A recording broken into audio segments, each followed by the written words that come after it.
नमस्कार दोस्तों। देखिए मित्रों, माध्यमिक शिक्षा बोर्ड की जो 12वीं क्लास की पुस्तक है इतिहास की, भारत का इतिहास, उसमें सेकंड चैप्टर पढ़ रहे हैं कि भारतीय इतिहास के स्वर्णिम पृष्ठ। तो उसका पहला पार्ट हमने पढ़ा। आज दूसरा पार्ट हम पढ़ने वाले हैं दूसरे चैप्टर का। मौर्य काल अभी चल रहा है हमारा। और इसके साथ ही आपको बाल विकास से संबंधित एक क्वेश्चन पूछते हैं कि विलोपीकरण क्या होता है। आपको यह बताना है विलोपीकरण क्या होता है, ये कमेंट करके बताइएगा। और थोड़ा सा हिंट दे देता हूं कि किस टॉपिक में से है, अधिगम वाले टॉपिक में से है।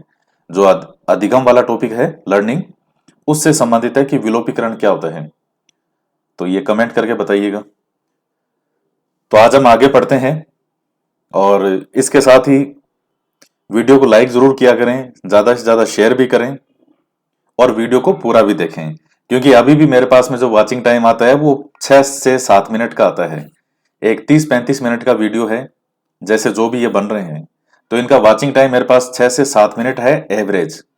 तो यानी किसी ने पूरा भी देखा है और किसी ने फटाफट उसको खोल के कंप्लीट भी कर दिया। तो जो फटाफट कंप्लीट कर रहे हैं ये चीजें बहुत महंगी साबित होगी, अभी समझ में नहीं आ रही जो इस तरह से जल्दी कर रहे हैं। क्योंकि कुछ चीजें हैं वो वक्त के साथ समझ में आती है, पहले दुनिया में कोई भी समझाते चाहिए वो कभी समझ में नहीं आती। यही वीडियो पढ़ने पड़ेंगे। अगर किसी का चयन नहीं भी होता है, ले दे के वापस आना इन्हीं किताबों पर ही पड़ेगा। चाहे यहां से नहीं पढ़ो, चाहे कहीं से भी पढ़ो, पढ़ना वापस इन्हीं चीजों को पढ़ना पड़ेगा। एक एक चीज दोबारा पढ़नी पड़ेगी। तो वो उत्साह जो है वो हमेशा बार बार नहीं रहता है। इंसान के अंदर उत्साह जो चीज है वो हमेशा साल भर एक जैसा नहीं रहता। कभी आप में बहुत ज्यादा जोश होता है, कभी थोड़ा व्यक्ति डिमोरलाइज महसूस करता है, कभी उसमें फिर से बहुत जोश आता है। तो इसलिए मेरे साथ साथ स्टेप बाय स्टेप चलते रहें। तो अब हम आगे पढ़ते हैं। मौर्य काल से संबंधित पढ़ रहे थे, हमें यहां से पढ़ना है जन कल्याणकारी अवधारणा में। अशोक दूसरे स्तंभ लेख में धम की परिभाषा बताते हुए कहता है, अपा सिन्वे बहु कथाने दया दाने सचे, सोचिए माधवे साधवे चे। अर्थात प्रत्येक व्यक्ति पापों से दूर रहे, कल्याणकारी कार्य करे, दया दान सत्य पवित्रता और मृदुता का अवलंबन करे, यानी इन सबको ग्रहण करे। मृदुता क्या होता है? मीठा बोलना।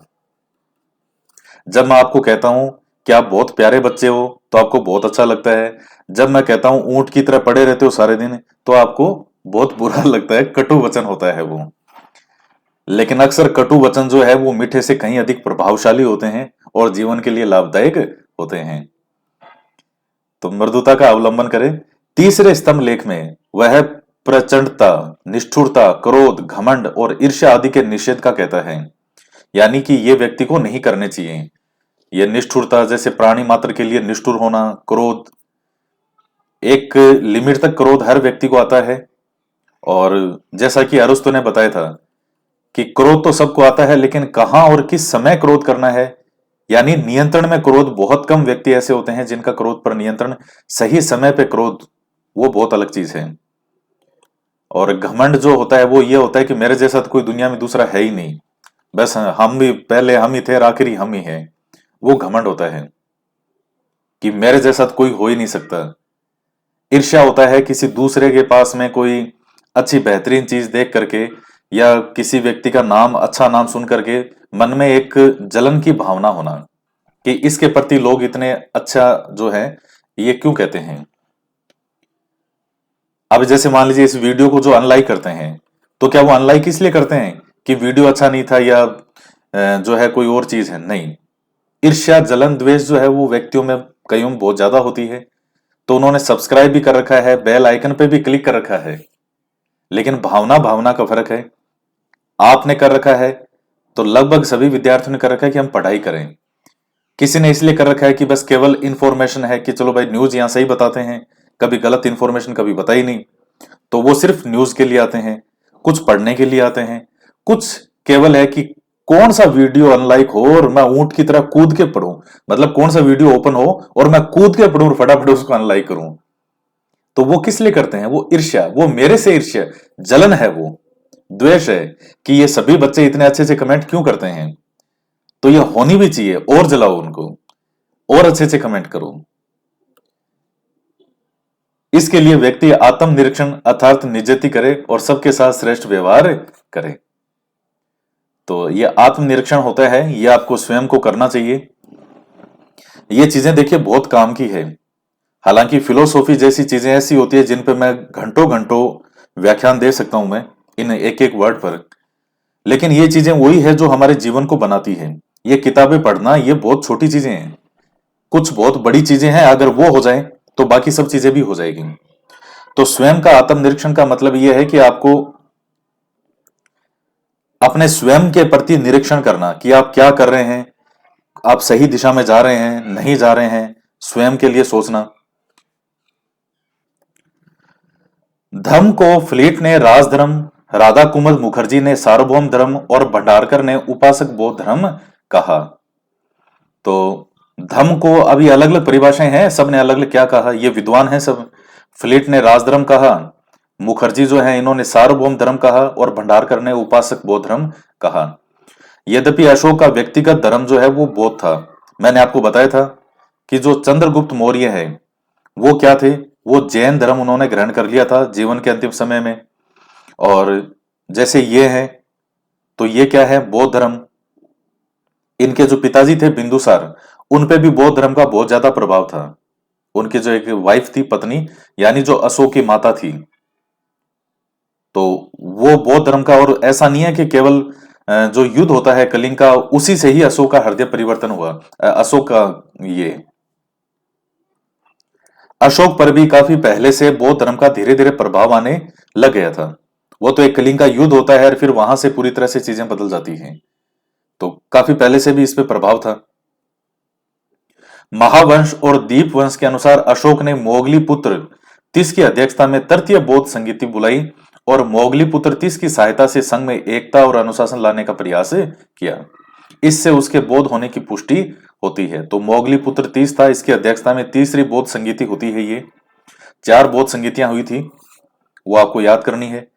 तथापि धम्म में सर्वमान्य आचार तत्वों और नैतिक नियमों का समन्वय था तथा धम्म अत्यंत ही सरल, सुबोध, पवित्र, नैतिक और व्यवहारिक था। उसका धम्म सर्व मंगलकारी था, जिसका उद्देश्य प्राणी मात्र का उद्धार करना था। धम्म की नीति की क्रियान्विति। अशोक ने धम्म के प्रतिपादन के हेतु व्यवहारिक उपाय किए। इस हेतु अशोक ने न केवल युद्ध की नीति का परित्याग किया, अपितु आम जन के दुख दर्द और उनकी आवश्यकताओं को समझा। उसने नौकरशाहों को तत्काल न्याय देने और लोक हित के कार्य करने हेतु पाबंद किया। देखिए, अशोक का जो समय है ये ऐसा समय था जब जहां जहां तक इनकी नजर जाती, जहां जहां तक इनको पता था कि ये कोई देश है इस धरती पर, वहां तक सब जगह इनका राज था। जो सीरिया साइड में इधर जाएंगे वो लोग इनके मित्र बन चुके थे। तो अब आक्रमण किस पे करे भाई, सारे तो आपके, कोई कोई क्षेत्र ऐसा है वो सब आपके अधीन है, जो अधीन नहीं भी होंगे वो आपके मित्र बन गए। अब जो आपका दोस्त जो है, अब जो मित्र है तो उस पर तो आक्रमण करेगा नहीं भाई, सभी ऑलरेडी इनके अधीन है। तो फिर अब जो कौन सा मार्ग अपनाया है वो है शांति का मार्ग, कि सभी लोग मिलजुल कर रहें, दुख दर्द लोगों के दूर करें, उनकी आवश्यकताओं को समझें। अशोक ने सार्वजनिक हित के कार्य किए, यथा परिवहन, सिंचाई, कुओं, सरायों आदि का निर्माण कराया। लेकिन एक चीज आपको मैं और बता दूं कि अशोक की ये नीति थी बहुत अच्छी, लेकिन कहीं ना कहीं जब आप डिटेल में, हालांकि अब आपकी इतना है नहीं, खैर, इन समस्त सार्वजनिक हित के कार्यों का उद्देश्य धम्म को स्वीकार कराना था। खैर, जो मैं लाइन बता रहा था, बोलने वाला था, वो बोल देता हूं, नहीं तो आपके मन में रहेगा कि सर क्या बोलने वाले थे। ये जो इनकी पॉलिसी थी शांति वाली, इस पॉलिसी के कारण इन्होंने अपनी सीमाओं को सुरक्षित रखना, उन चीजों पर ये ज्यादा ध्यान नहीं दे पाए। और क्या कारण है कि अशोक की मृत्यु के 15, 20, 25 साल बाद में पूरा मौर्य साम्राज्य खत्म हो गया? उसका कारण भी यही था कि बहुत ज्यादा ये पूरी तरह से शांति और इस तरह की चीजों पे आ गए। इन्होंने अपनी सीमाओं की रक्षा के लिए, क्योंकि उस वक्त अशोक के समय सब इनके मित्र थे, अशोक के समय अलग चीज थी, सब मित्र थे, कोई नहीं भी था तो वो इनके अधीन थे। लेकिन जरूरत से ज्यादा जो शांति वाला था, तो फिर लास्ट में फिर ये चीज हुई। तो सार्वजनिक हित के कार्यों का उद्देश्य धम्म को स्वीकार करना था। कराना था। अशोक ने धम्म के उपदेशों को पाषाणों पर उत्कीर्ण करवाया, पाषाणों मतलब पत्थरों पर, और ऐसी जगहों पर लगाया जहां पर आम जन पढ़ सके। इस तरह अशोक ने धम्म को सार्वजनिक और सार्वभौम बना दिया। हिंसा पर प्रतिबंध लगाना, पशु बलि को निषेध करना, ये सब किया। समान नागरिक आचार संहिता, दंड संहिता के सिद्धांत को जन्म दिया और क्रियान्वित किया। सबके लिए एक जैसी पॉलिसी, जगह जगह धम्म आयोग भेजे और विदेशों में भी धम्म का प्रचार प्रसार किया। मतलब मेन चीज यह है, धम्म क्या है? शांति का मार्ग, शांति, सहिष्णुता, एक दूसरे की सहायता। धम्म महामात्रों की नियुक्ति की और उनके दायित्वों का प्रतिपादन किया। धम्म की नीति का मूल्यांकन। यद्यपि धम्म के मूल सिद्धांत सहिष्णुता, अहिंसा और सदाचार थे, जो कि भारतीय संस्कृति के प्रारंभ से ही जो है मूल तत्व रहे हैं और वर्तमान में भी इनका महत्व यथावत है। तो अभी जैसे मान लीजिए मैं भारत में वर्तमान की बात करूं, तो आप जानते हैं कि इंदिरा गांधी जी के समय, अटल बिहारी वाजपेयी जी के समय ये परमाणु परीक्षण होते रहे हैं। अब ऐसा थोड़ी का भारत परमाणु परीक्षण इसलिए कर रहा है कि वो दूसरे देश पे कोई हमला करेगा। भाई शांति का मार्ग है, भारत ने कभी भी चला करके, आज तक का इतिहास है, जब से भारत बना है आज तक भारत ने चला करके कभी किसी दूसरे देश पे आक्रमण नहीं किया। लेकिन कम से कम खुद की स्थिति तो ऐसी हो कि दूसरा आक्रमण करें तो हम उसका सामना करने में सक्षम हो। तो इसलिए भारत ये परमाणु परीक्षण वगैरह ये इतना खर्चा इसलिए करते हैं कि कल को हम पे कोई आक्रमण करे तो हमारे पास तो ऐसी स्थिति हो कि हम उसका सामना कर सकें। अशोक की नीति में शांति बहुत ज्यादा थी, लास्ट में पूरी तरह से शांति, सहिष्णुता, और वो सीमाओं की रक्षा पे और अपने शत्रुओं पर कोई ज्यादा ध्यान नहीं दे पाया। अशोक के समय इतनी कोई हिम्मत हुई भी नहीं किसी की। लेकिन यह है कि अशोक की मृत्यु के बाद में जो अशोक के उत्तराधिकारी थे वो उतने योग्य नहीं थे जितना अशोक के अंदर क्षमता थी। उतने योग्य नहीं थे तो 20-25 सालों में पूरा मौर्य साम्राज्य ही खत्म हो गया। अशोक के बाद के सभी शासकों ने इन सिद्धांतों को स्वीकार किया, तथापि समग्र रूप से यह नीति अशोक के पश्चात फलीभूत नहीं हो सकी। इसके अनेक कारण थे। धम्म की नीतियों का अशोक के उत्तराधिकारी उसी रूप में क्रियान्वित नहीं कर सके। यही चीज मैं आपको समझा रहा हूं। धम्म दुर्बल शासकों, राजनीतिक अनिश्चितता और सीमाओं की असुरक्षा के कारण, मैं इतनी देर से जो गीत गा रहा हूं ऊपर, वो यही गा रहा हूं कि राजनीतिक अनिश्चितता, सीमाओं की असुरक्षा पर वो ध्यान ही नहीं दे पाया अशोक। वो शांति के मार्ग पे, इतना शांति के मार्ग पे चला गया कि वो इन चीजों के लिए उसने ज्यादा ध्यान नहीं दिया। और जो अधीनस्थ होते हैं भाई, जो उस समय राजा थे, उनके अधीनस्थ जो भी होते थे, सेनापति और भी काफी लोग, वो मौके की ताक में रहते थे कि कैसे करके राजा को हटाएं और फिर हम इनके गद्दी पर बैठें। एक राजा की गद्दी जो होती है वो कभी भी फूलों की सेज नहीं होती, ये हमेशा ध्यान में रखना। दूर से देखने में लगता ही है कि इनके तो मौज ही मौज है, हकीकत में वो कांटों की सेज है। वो आप कभी भी किसी भी महल में, या जैसे अब यहाँ आमेर का किला है, या आप कभी इधर इधर उधर किलों में किसी भी फोर्ट में जाइएगा, राजस्थान की बात करूं तो कहते हैं कि राजा जिस बेड पे सोता था वो बिल्कुल जमीन से थोड़ा सा ही ऊपर होता था, ताकि कोई शत्रु नीचे उसके आके आ नहीं सके कि रात को अचानक हमला कर दे। राजा को ऐसे सोना पड़ता था, इस तरह से रहता। इनकी जान के 24 घंटे इनको जान का खतरा था। तो कोई चीज में अगर आराम आता है, जिम्मेदारी है। गद्दी जो होती है ना, गद्दी, वो आराम करने के लिए कभी नहीं होती, वो एक जिम्मेदारी होती है बहुत बड़ी। तो वही चीज है। अशोक में जो गुण थे वो बाद वालों में नहीं थे। अब ये तो गुण ईश्वर की देन है। अब आप सचिन तेंदुलकर के बेटे को रात दिन, बचपन से, जिस दिन से जन्म हुआ, क्या इसको सचिन से भी ज्यादा अच्छा क्रिकेटर बना के दिखा देंगे? तो चीज संभव नहीं है। वो चाहे वह किसी भी फील्ड में हो, किसी व्यक्ति के अंदर बहुत गुण ऐसे होते हैं तो आप जरूरी नहीं कि अगली पीढ़ी को वो सारी सुविधाएं दे करके वो गुण उसके अंदर ला सको। नेचुरल तो नेचुरल ही होता है, सुधार किया जा सकता है, अभ्यास किया जा सकता है। फलीभूत नहीं हो सका क्योंकि धम्म की नीति का कार्यान्वयन शांति काल में ही संभव है, जब राष्ट्र आंतरिक और बाहरी रूपों से युद्धों से पूर्णतया मुक्त हो। परवर्ती शासक अशोक की दूरदर्शिता को नहीं समझ पाए।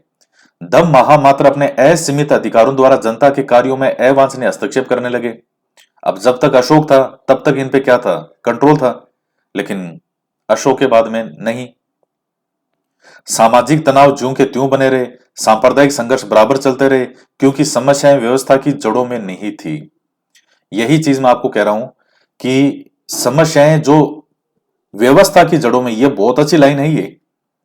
और आरएस महस में तो इस तरह का क्वेश्चन पूछा भी जा सकता है कि अशोक के कुछ समय बाद ही मौर्य साम्राज्य समाप्त हो गया। क्यों? क्योंकि जो समस्याएं थी वो तो व्यवस्था की जड़ों में ही नहीं थी। 50 वर्ड के अंदर इसको लिखिए, तब आपके यहां ये पैराग्राफ काम आएगा ये। तो व्यवस्था की जड़ों में जो अशोक का मार्ग था वो शांति का मार्ग था, लेकिन उसमें भी बहुत सी खामियां थी। जैसे अगर आपको शास्त्र का ज्ञान है तो दूसरे हाथ में शस्त्र का भी ज्ञान आपको होना चाहिए। अब भाई मुझे मान लीजिए मैं अगर पढ़ाता हूं तो अब 24 घंटा शांति का मार्ग है, ठीक है, अच्छी बात है, लेकिन कोई मेरे सर पे आके ही पड़ जाए तो फिर मैं कोई हाथ थोड़ी जोड़ूंगा कि नहीं नहीं मैं शिक्षक हूं, भगवान के लिए आपको ऐसा नहीं करना चाहिए। फिर तो जो होगा वो होगा। तो भाई आप जहां तक नजरअंदाज कर सकते हो नजरअंदाज करना चाहिए, जहां तक कर सकते हो। अब कोई सर पर आके ही पड़ जाएगा तुमको तो जान से मारेंगे हम। मान लो सपोज कीजिए आधी रात को चोर घुस जाए आपके घर में, अब उनके हाथ में तलवार या जो भी हो और आप बिल्कुल शांति के मार्ग पर हो, तो आपको वार करना तो कम से कम आना तो चाहिए। तो ये चीजें तो अशोक ने पूरी तरह शांति का मार्ग अपना लिया था। अशोक को किसी से डर था ही नहीं, क्योंकि इतनी बड़ी सेना थी, लेकिन धीरे धीरे वो चीजों पर नहीं रख पाए ध्यान। उनकी मृत्यु के कुछ समय बाद में सारा समाप्ति हो गया। तो उपयुक्त कारणों से धम्म की नीति फलीभूत नहीं हो सकी, तथापि अशोक सराहना का पात्र है कि उसने एक पथ प्रदर्शक सिद्धांत की आवश्यकता को महसूस करते हुए धम्म की नीति का प्रतिपादन किया, जो कि वर्तमान में भी प्रासंगिक है। यह निष्कर्ष निकाला है, बहुत अच्छा निष्कर्ष है और बहुत अच्छा मैटर लिख रखा है इन्होंने। ये चीजें आपको फैक्ट को समझने में सहायता प्रदान करती हैं। अब इसमें से कोई आपके क्वेश्चन नहीं पूछेगा वो, और बनाना चाहे मेरी तरह कोई क्वेश्चन बनाने वाला हो तो वो इस पैराग्राफ में से बहुत खूबसूरत क्वेश्चन बना सकता है, जिसको केवल 20% विद्यार्थी ही सही कर पाएंगे, 80% उसको गलत करेंगे। इस पैराग्राफ में से बहुत अच्छा क्वेश्चन बनाया जा सकता है। फिर है मौर्य प्रशासन। मौर्य साम्राज्य के प्रशासन की विस्तृत जानकारी इंडिका, अर्थशास्त्र आदि ग्रंथों और तत्कालीन अभिलेखों से प्राप्त होती है। मौर्य प्रशासन के अंतर्गत भारत में प्रथम बार राजनीतिक एकता देखने को मिली और सत्ता का केंद्रीकरण हुआ। तो देखिए राजनीतिक रूप से अगर हम, अब आपको एक दो चीजें मोस्ट और बता देता हूं मैं। अगर राजनीतिक रूप से देखा जाए तो सबसे मजबूत साम्राज्य के रूप में आपको देखने को मिलेगा मौर्य साम्राज्य। और कला और संस्कृति के दृष्टिकोण से अगर आपको देखने को मिले तो मिलेगा गुप्त काल। कला और संस्कृति का स्वर्णिम काल है वो। यह भारत का सौभाग्य है कि यहां ऐसे ऐसे समुद्रगुप्त जैसे, चंद्रगुप्त द्वितीय जैसे गुप्त काल के अंदर ऐसे ऐसे शासक हुए हैं। मौर्य राजनीतिक रूप से अगर सबसे मजबूत प्रशासन की बात करें तो वो मौर्य। आर्थिक रूप से बात करें तो मौर्योत्तर काल, यानी गुप्त से पहले और मौर्यों के बाद, वो आर्थिक रूप से बहुत बेहतरीन समय था भारत के लिए।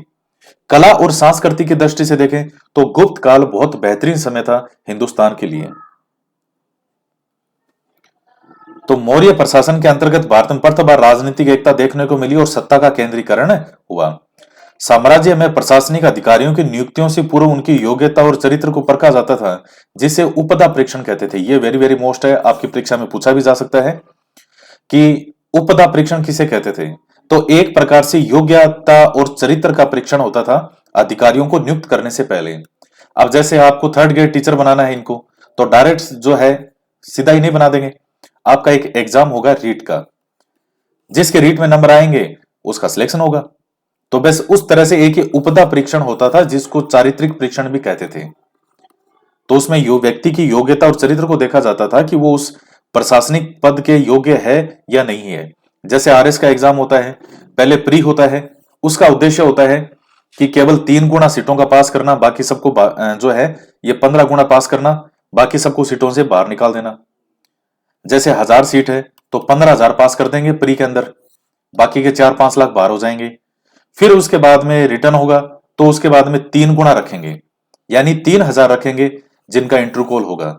और फाइनली जब इंटरव्यू के बाद में वो अच्छे से देख लेंगे कि हो सकता है चलो ठीक है किसी ने गोटे लगा लिए हों, अच्छे से गोटे लगाए, उसको याद हो गया हो, वहां 10-15 मिनट बात करते ही वो व्यक्ति झूठा है, सच्चा है, ज्यादा जो है इमोशनल जो है वो ज्यादा अपने आप का ये कार्ड खेलने की कोशिश भी करते हैं कई बार। हालांकि ये इंटरव्यू की चीजें हैं, आपके नहीं है, लेकिन फिर भी कई बार व्यक्ति वहां कुछ इमोशनल कार्ड देखने की भी कोशिश करते हैं कि मैं बहुत गरीब हूं, मैं ऐसा हूं। वो उनके लिए नेगेटिव पड़ जाती है चीज कई बार। तो मतलब आप इंटरव्यूअर के सामने बेवकूफ बनाने की कोशिश उनको नहीं कर सकते आप। वो व्यक्ति आपके सामने बैठे हैं जिन्होंने पूरी जिंदगी इंटरव्यू लिए हैं, वो एंट्री से समझ आते हैं कि ये व्यक्ति कितना सच्चा है और कितना झूठा है। मौर्य साम्राज्य के प्रशासन का ढांचा निम्नलिखित था। यह बहुत अच्छे से पढ़िएगा। सबसे पहला है केंद्रीय प्रशासन। राजा राजा शासन प्रणाली का केंद्र बिंदु था। महत्वपूर्ण और नीति संबंधी निर्णय राजा स्वयं लेता था। व्यवस्थापिका, न्यायपालिका और कार्यपालिका की समस्त शक्तियां उसमें निहित थी। तो राजा जो है वो सत्ता का केंद्र बिंदु होता था और अपने निर्णय जो है वो स्वयं में लेता था। लेकिन इसका मतलब ये नहीं कि वो कोई भी मनमाने तरीके से भी अपना कार्य करे, इस तरीके से भी नहीं, लेकिन हाँ वो स्वयं निर्णय लेने में सक्षम था। फिर है मंत्री परिषद। राजा को परामर्श देने के लिए एक मंत्री परिषद होती थी, जिनकी नियुक्ति वंश व योग्यता के आधार पर राजा करता था। अंतिम निर्णय का अधिकार राजा का था। एक आंतरिक परिषद होती थी जिसे मंत्रिगण कहा जाता था, जिसमें 3-4 सदस्य होते थे। महत्वपूर्ण विषयों पर राजा मंत्रियों से परामर्श करता था। तो यह भी काम की चीज है। उसके बाद अधिकारी, शीर्ष राज्य अधिकारी की संख्या 18 थे। इन्हें तीर्थ कहते थे। देखिए मैंने एक वीडियो बना रखा है हिस्ट्री का, इन 18 तीर्थों को याद करने की ट्रिक बता रखी है। आप एक बार उस वीडियो को देख लेना, आप यूट्यूब पे भी सर्च कर लेना 18 तीर्थ बाई अजय चौधरी, इस तरह से गूगल में लिख के आप सर्च करोगे तो तीर्थ स्थान वो तीर्थ नहीं है हरिद्वार का ऐसे तीर्थ, वो तीर्थ नहीं, इन अधिकारियों को तीर्थ कहते थे। तो एक बार आप उस वीडियो को देख लेना, 18 के 18 तीर्थ और उनका क्या कार्य था, इतनी उसकी शॉर्ट ट्रिक मैंने बना रखी है। आप जियोगे तब तक नहीं भूलोगे। काफी जनों ने देख रखा होगा। वो तीर्थ कहा जाता था। ये केंद्रीय विभागों का कार्यभार देखते थे, जिसमें कोषाध्यक्ष, कर्मांतिक, समाहर्ता, पुरोहित, सेनापति। ये समाहर्ता कभी आरपीएससी का फेवरेट हुआ करता था। कोई भी बेटा मौर्य का क्वेश्चन देता, समाहर्ता पूछता, फिर देता, समाहर्ता पूछता। इसके अलावा अर्थशास्त्र में 26 अध्यक्षों का उल्लेख मिलता है, जो राज्य की आर्थिक गतिविधियों का नियमन करते थे। ये कृषि, व्यापार, वाणिज्य, बाट, माप, कताई, बुनाई, खान, वनों आदि का नियमन और नियंत्रण करते थे। उसके बाद आता है नगर प्रबंध। नगर प्रबंध हेतु 5-5 सदस्यों की 6 समितियां होती थी। 5-5 सदस्यों की 6 समितियां होती थी, जो विभिन्न कार्यों, उद्योग, शिल्प, विदेशियों, जनगणना, वाणिज्य, व्यापार, निर्मित वस्तुओं की देखभाल, बिक्री कर आदि के नियमन, विपणन एवं रख रखाव का कार्य करती थी। अर्थशास्त्र के अनुसार नागरक नगर प्रशासन का अध्यक्ष, गोप तथा स्थानिक उसके सहायता कर्मचारी थे। तो नगर प्रशासन का अध्यक्ष कौन होता था, उसको कहते थे नागरक, नगर से नागरक। फिर सेना, तो सैन्य विभाग का सबसे बड़ा अधिकारी सेनापति होता था। सेना की 6 शाखाएं थी, जो क्रमशः पैदल सेना, अश्व सेना, हाथी सेना, रथ सेना, यातायात और नौसेना में विभक्त थी। देखिए उस समय भी नौसेना होती थी, इसलिए तो हिंदुस्तान को सोने की चिड़िया कहते हैं। 5-5 सदस्यों की समिति इनकी देखरेख करती थी, जबकि कौटिल्य अर्थशास्त्र में चतुरंग बल को सेना का मुख्य अंग बताता है। कौटिल्य जो है वो अर्थशास्त्र में नायक युद्ध क्षेत्र में सेना का नेतृत्व करने वाला अधिकारी होता था। तो ये नाम आपको सबको याद करने हैं। ये आपसे पूछ सकता है कि नायक कौन होता था, युद्ध क्षेत्र में सेना का नेतृत्व करने वाला अधिकारी। और बाकी कितनी शाखाएं थी, सेना की 6 शाखाएं थी, ये आपसे पूछ सकता है, 6 के नाम पूछ सकता है। तो ये आप ध्यान में रखिएगा इस चीज को। इसके बाद में है गुप्तचर व्यवस्था। प्रशासन तंत्र के साथ साथ गुप्तचर्या का भी विस्तृत जाल बिछाया गया था, जो मंत्रियों से लेकर आम जनता की गतिविधियों पर नजर रखते थे। गुप्तचरों को संस्था और संचार के नाम से पुकारा जाता था। अब ये क्वेश्चन आपसे पूछ सकता है कि मौर्य साम्राज्य के समय संस्था और संचार नाम से पुकारा जाता था, तो अब कितना अच्छा क्वेश्चन बनेगा, गुप्तचर जो होते थे उनको। और गुप्तचर व्यवस्था देखिए, आप जब मध्यकाल पढ़ते हैं, यानी मेरा मतलब है सल्तनत काल से, अलाउद्दीन खिलजी की जो गुप्त व्यवस्था थी वो बहुत जबरदस्त व्यवस्था थी। अलाउद्दीन ने गुप्तचरों पर गुप्तचर लगा रखे थे, यानी जो गुप्तचर हैं वो भी अपना काम ढंग से कर रहे या नहीं कर रहे, उनके लिए भी गुप्तचर लगा रखे थे उसने। तो वो बहुत शानदार व्यवस्था थी अलाउद्दीन खिलजी की भी। न्याय, तो ये लाइन ध्यान में रखिएगा, गुप्तचरों को संस्था और संचार नाम से पुकारा जाता था। फिर आता है न्याय।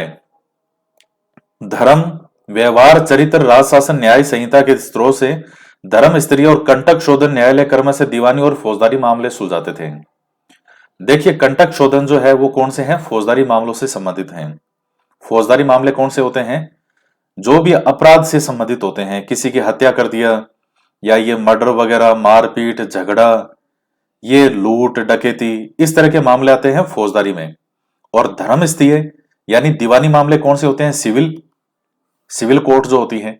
तो सिविल कोर्ट किन की सुनवाई करती है, जैसे विवाह से जुड़े हुए मामले हैं, जमीन वाले विवाह, तलाक, ये इस तरह से मामले होते हैं डिवोर्स के। और इसके अलावा जैसे जो जमीन से जुड़े हुए मामले हैं, अधिकार से जुड़े हुए मामले होते हैं, ये कहेगा साहब ये मेरी जमीन है, ये कहेगा नहीं इसने, ये मेरी जमीन है, कोई कहेगा 1 फीट मेरी जमीन इसने रख ली, कोई कहेगा नहीं ये मेरी जमीन थी। इस तरह के मामले आते हैं सिविल कोर्ट में। राजुक, व्यवहारिक आदि न्यायिक अधिकारी, न्यायपीठ पत्ति विद्यमान थी, राजा सर्वोच्च न्यायाधीश होता था। राजुक, व्यवहारिक आदि न्यायिक अधिकारी थे। ये आपसे पूछ सकता है कि राजुक और व्यवहारिक कौन थे, तो वो बड़े लुभावने लुभावने ऑप्शन देगा, आप ध्यान रखिएगा। संग्रहण और द्रोणमुख स्थानीय और जनपद स्तर के न्यायालय होते थे। दंड व्यवस्था अत्यंत कठोर थी। ये तो जो अशोक वाला सीरियल है आप उसमें भी देख लीजिएगा कि कोई भी देशद्रोह या कोई भी अपराध हो, दंड व्यवस्था बहुत ज्यादा कठोर हुआ करती थी। और अगर उस समय का सिस्टम देखिए, अगर आज भी अपनाया जाए, जैसे टैक्स वगैरह लगता है, अब टैक्स में उस समय की व्यवस्था को अगर अपनाया जाए तो लोग भी क्या होंगे, बहुत ज्यादा खुश रहेंगे। और टैक्स व्यवस्था अगर मौर्य साम्राज्य जैसी टैक्स व्यवस्था हो और भारत फिर से सोने की चिड़िया बन सकता है। लेकिन अब जो वर्तमान में टैक्स व्यवस्था है, जो भी इतने सालों से हम देख रहे हैं जब से भारत आजाद हुआ है, हालांकि अंग्रेज करके गए थे इन चीजों को, वही चीजें कंटिन्यू हमने रख ली। तो टैक्स व्यवस्था कोई मुझे ज्यादा बेहतर नजर नहीं आती। भाई आदमी इतनी मेहनत करके पैसे कमा रहा है, अगर कुछ नहीं कमाए तो टैक्स देना ही नहीं, और मेहनत करके कमाएगा तो सरकार को टैक्स दो, वो भी खूब सारा। तो टैक्स व्यवस्था का सिस्टम गलत है। ये टैक्स व्यवस्था का सिस्टम कोई वर्तमान में जो कर का लगता है, ये कोई मुझे ज्यादा बेहतर नजर नहीं आता। इससे भी अच्छी व्यवस्था मेरे पास में है, लेकिन हमारे सुनने वाला कौन है, कौन हमारे सुझावों पर अमल करेगा। इससे भी बेहतर आइडियाज है मेरे पास में कि टैक्स व्यवस्था को बेहतर कैसे बनाया जा सकता है, जनता है उसको भी बुरा ना लगे, वो भी खुशी खुशी पैसे दे। तो ये चीज है। अब जैसे दिल्ली के अंदर एक सीएम है अरविंद केजरीवाल, उनका थोड़ा बहुत सिस्टम जो टैक्स वाला है वो मुझे ठीक लगा। अब यहां कोई समर्थक है या नहीं समर्थक है ऐसी बातें मत करना। किसी व्यक्ति की मुझे अगर कोई चीज अच्छी लगती है तो उसको मैं बिल्कुल उस बात का सम्मान करता हूं, चाहे वो व्यक्ति भी कोई मुझे पसंद हो या नहीं हो। मेन बात होती है वो बात क्या है। संग्रहण, द्रोणमुख स्थानीय और ये दंड व्यवस्था अत्यंत कठोर थी। राजस्व प्रशासन, समाहर्ता राजस्व विभाग का प्रमुख अधिकारी, very very most most most most most most most, इसको मैं बहुत ज्यादा मोस्ट में रख रहा हूं और मुझे ऐसा लग रहा है इस बार आपसे फिर पूछेगा वो। राजस्व विभाग का अधिकारी होता था रेवेन्यू वाला, समाहर्ता। दुर्ग, राष्ट्र, वज्र, सेतु, वन, खाने, आयात निर्यात आदि राजस्व प्राप्ति के मुख्य स्रोत थे।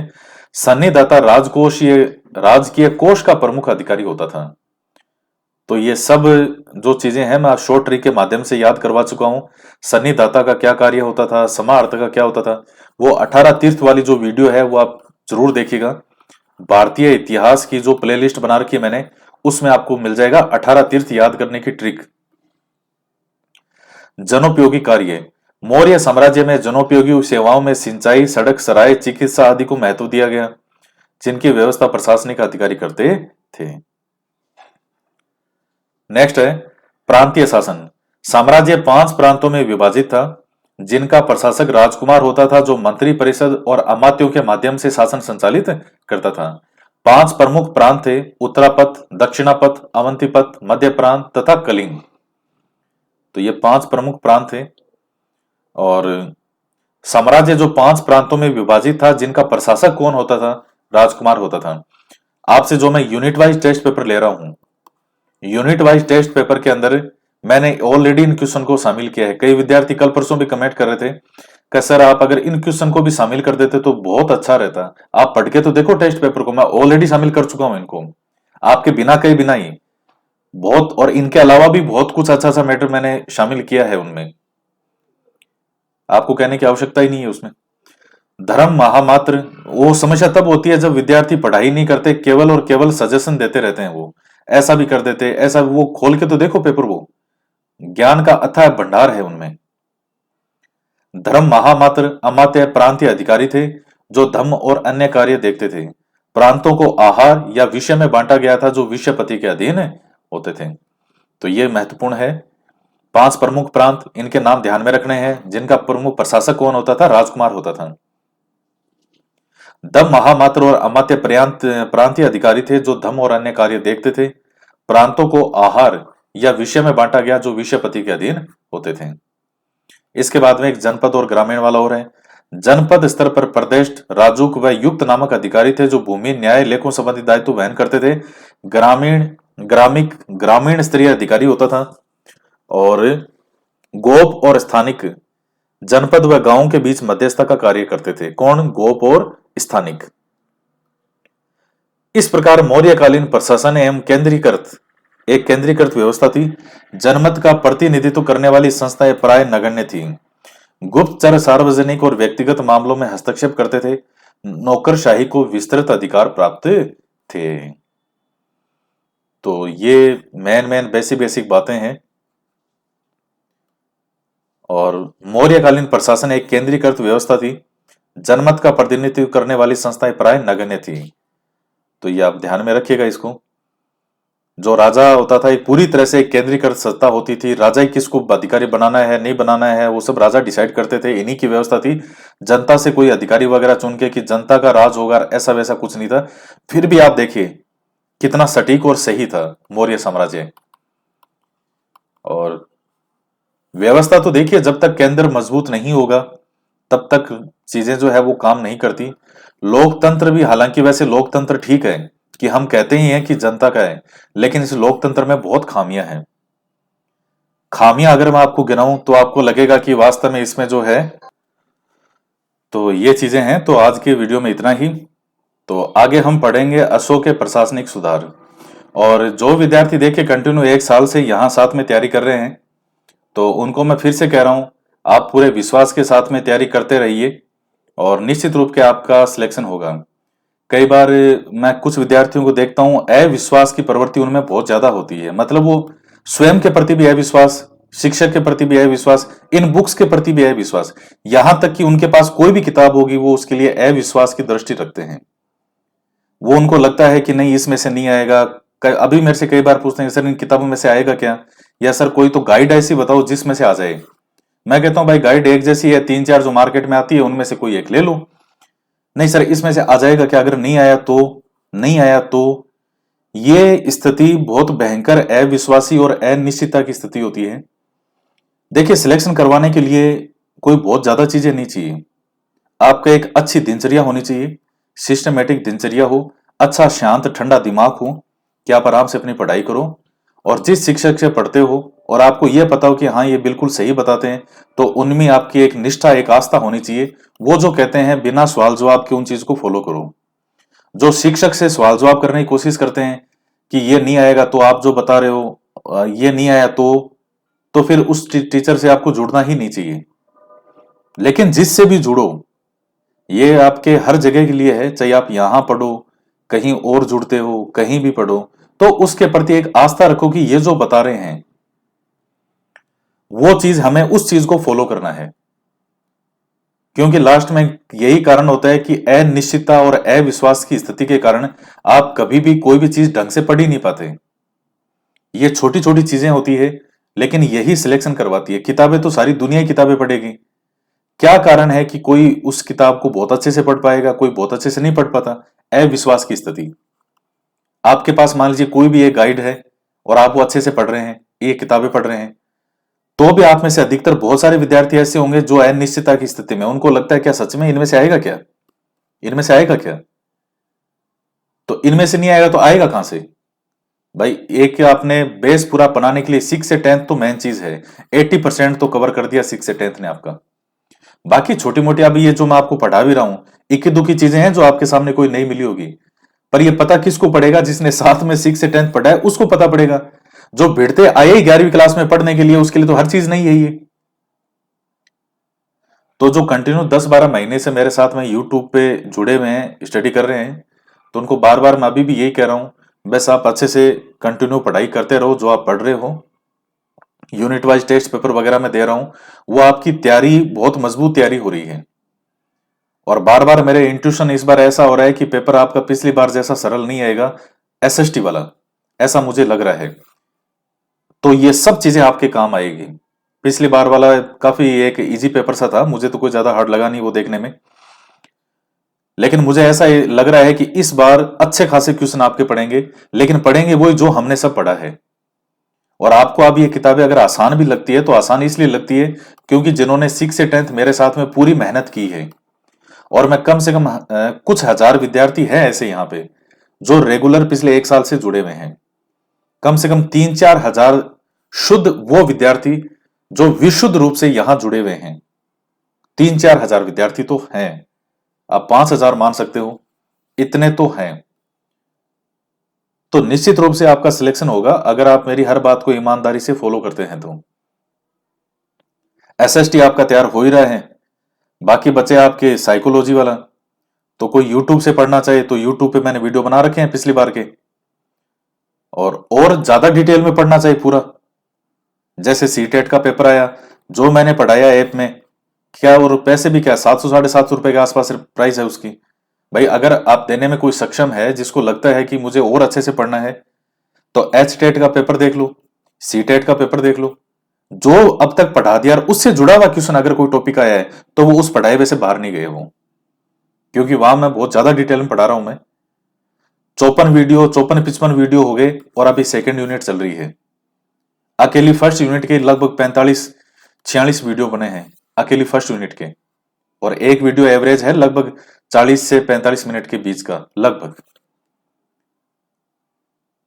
तो और बाकी शिक्षण विधियां वगैरह हैं, तो आप 2 लैंग्वेज है वो आपको ढंग से करनी है अलग से। लैंग्वेज में भी हिंदी वगैरह तो मैं यहाँ पे पढ़ा रहा हूं, आप खुद पढ़ लीजिए, व्याकरण भी। 15-15 नंबर की शिक्षण विधियां हैं, उनको ढंग से कर लो, 2 लैंग्वेज की शिक्षण विधियां आपकी तैयार होगी। शिक्षण विधियां वैसे भी मिलती जुलती है सारी। तो फिर फर्क कहां आएगा, जो इन किताबों को बेस को रट के रहेगा। मैं अभी भी कह रहा हूं 6 से 10th, अभी भी फिर से कह रहा हूं 6 से 10th की किताबें अगर आपके टिप्स पे है तो आपका एग्जाम क्वालिफाई हो जाएगा। और अगर अभी भी आप भटक रहे हो, कभी ये किताब पढ़ लें, कभी वो पढ़ लें, कभी ये पढ़ लें, तो फिर वही मैंने बताया, अविश्वास और अनिश्चितता की स्थिति। युद्ध से पहले अगर ये चीज हो कि हमारे ये हथियार काम आएंगे कि नहीं आएंगे, अगर युद्ध से पहले इस तरह की स्थिति हो, क्या कभी कोई युद्ध जीत पाएगा वो स्थिति यहां पे है।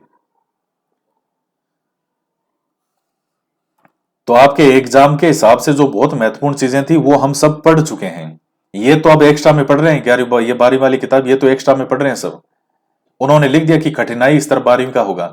मेन बात यह है 6 से 10 तक की किताबों का पूछा जाता है आपके, और कठिनाई स्तर तो एक गाइड मैंने आपको शुरू से ही बता रहा हूं, 6 से 10th की किताबें कर लो और एक गाइड पढ़ लो, तो ये 11वीं 12वीं वाला कठिनाई लेवल जो है ये आपके इन गाइड में आ जाएगा। तो ये पढ़ाई करते रहो उसको कंटिन्यू, बस बार बार उसको याद करो कि आप भूलो नहीं। कई विद्यार्थी अभी भी कहते हैं कि सर हम जो पढ़ते हैं वो टेस्ट पेपर में हम भूल जाते हैं, तो वो जो कमियां हैं तो उनको दूर करो, बार बार रिपीट करो उस चीज को। और आप पढ़ते हो तब कंसंट्रेट नहीं हो पाते, आपका मन एक जगह कंसंट्रेट नहीं होता, या तो आप में अनिश्चितता का स्थिति होती है कि अगर मेरा सिलेक्शन नहीं हुआ तो क्या होगा, या हो सकता है दूसरी बातें दिमाग में घूमती हो, या किसी ने कुछ कह दिया वो चीजें दिमाग में घूमती हो, या मान लीजिए माहौल अच्छा नहीं है वो चीजें आपको प्रभावित करती हो, तो आप एक जगह ध्यान लगा के पढ़ नहीं पाते। ऑफलाइन के अंदर भी बच्चा सामने बैठा होता है तो मालूम हो जाता है कि इसका ध्यान इसमें क्लास में है या नहीं है, भले ही वो सामने बैठा है और वो देख भी आपकी तरफ रहा है, लेकिन उसका मन वहां नहीं है, तो वो लाइनें उसको सुनाई नहीं दी। तो मन को एक जगह कंसंट्रेट करें। आप में बहुत जबरदस्त शक्तियां हैं, हर मनुष्य शक्ति का पुंज होता है। अपनी उन शक्तियों को सही जगह लगाएं। एक लेंस आता था पहले, जब हम बच्चे होते थे तब खेलते थे उस लेंस से। यूं छोटा सा लेंस आता था, 5 रुपए का आता था वो। उस लेंस को धूप में थोड़ा सा यूं इस तरह से अगर किसी सेट करते कागज पर, तो वहां से 10-15 सेकंड में कागज जलना शुरू हो जाता था वो। और आप उसको लेंस को इधर उधर हिलाओ उसको, तो कागज नहीं जलेगा। लेकिन एक जगह कंसंट्रेट करके कागज जलाओ, वो कागज जल जाएगा। यही आपकी स्थिति है। अगर आपका दिमाग एक जगह कंसंट्रेट नहीं है, तो फिर बहुत बड़ी समस्या है। उसको एक जगह कंसंट्रेट किया करो, ईश्वर का ध्यान करो। जिस ईश्वर को भी आप मानते हो, जैसे आप कोई भी भगवान जिनमें आप आस्था रखते हो, थोड़ी देर के लिए उनको आंखें बंद करके और एक जगह कंसंट्रेट करने की कोशिश किया करो। दीवार पे एक बिंदु लगा लो, 2-3 फीट की दूरी पे बैठ जाओ और ये देखो कि बस मुझे इस बिंदु को देखना है और इसके अलावा मेरे मन में कोई विचार नहीं आना चाहिए। इस तरह का अभ्यास आपको करना चाहिए कि आपका मन एक जगह कैसे लगेगा। और जिस दिन मन एक जगह लग दिया, तो आप धूम धड़ाका कर डालोगे इसमें, फील्ड में आपका सिलेक्शन हो जाएगा। चलो खैर, आज इतनी बातें, नेक्स्ट आगे इसको कंटिन्यू करेंगे। तो इसी तरह से पढ़ाई करते रहें। तो मिलते हैं नेक्स्ट वीडियो में। जय हिंद, जय भारत।